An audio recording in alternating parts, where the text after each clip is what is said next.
Bonjour, c'est Francis Boyer. Aujourd'hui, nous allons réagir à chaud à la géopolitique. Et pour commencer, Erdogan est sur le point de changer notre vision de l'économie. Ou pas. S'il y a de l'inflation, on peut penser qu'il y a trop d'argent en circulation et du coup chaque billet vaut moins car ils sont trop nombreux. Donc les rôles des banques centrales, c'est de diminuer la quantité de monnaie en circulation. Et pour ça, ça va être plus difficile d'en obtenir. C'est ce qu'on appelle augmenter les taux directeurs. Sauf que s'il est plus difficile d'obtenir de l'argent, vous allez moins dépenser.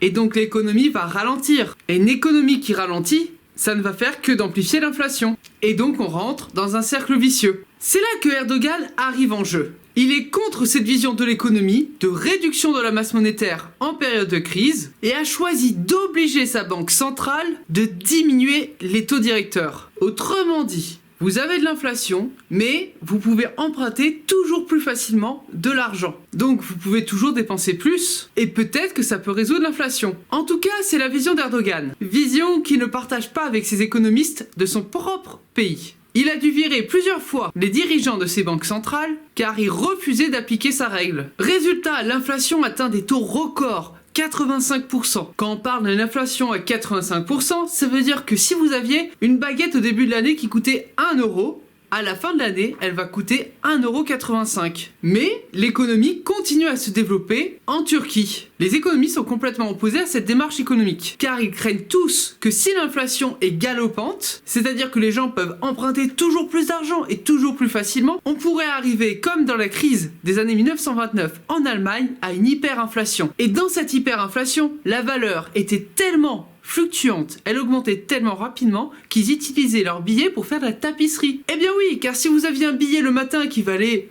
10 €, quelques heures plus tard, il ne valait plus rien. Et les billets avaient tellement peu de valeur que ça coûtait moins cher que d'acheter de la tapisserie. Et ça a amené une grave crise économique en Allemagne. Crise qui pour certains a précipité la Seconde Guerre mondiale. Mais Erdogan n'a pas une mesure politique complètement déconnectée des principes économiques. Il utilise un petit peu le modèle keynésien, que nous utilisons aussi en Europe. Ce modèle considère que si les ménages ont plus d'argent, ils vont mettre plus d'argent de côté, mais ils vont aussi dépenser plus. Et s'ils dépensent plus, ça crée de l'emploi, qui crée aussi de la richesse. En revanche, s'ils ont moins d'argent, ils vont moins dépenser et moins économiser. Et ça va détruire des emplois et créer du chômage. C'est pour ça qu'en temps de crise, l'État devrait, ou le fait à peu près, dépenser plus d'argent pour que les gens puissent aussi avoir plus d'argent et du coup que l'économie reparte à la hausse. Au final, l'Europe est partagée entre dépenser plus en période de crise et pas trop dépenser en période de crise car on craint l'hyperinflation. Mais ces modèles économiques ne sont que des modèles. Pour vous dire, même l'inflation, personne ne comprend vraiment comment elle vient. Alors de là à expliquer des modèles pour l'éviter,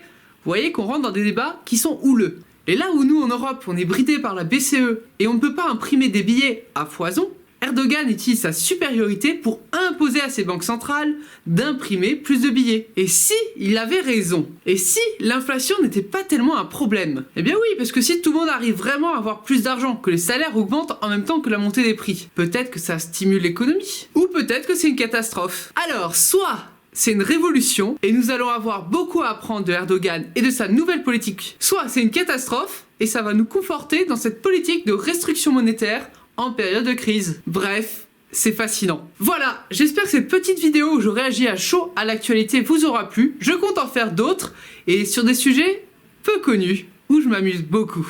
Alors, abonnez-vous, et n'hésitez pas à partager et à commenter. C'était Francis Boyer de Voir Autrement.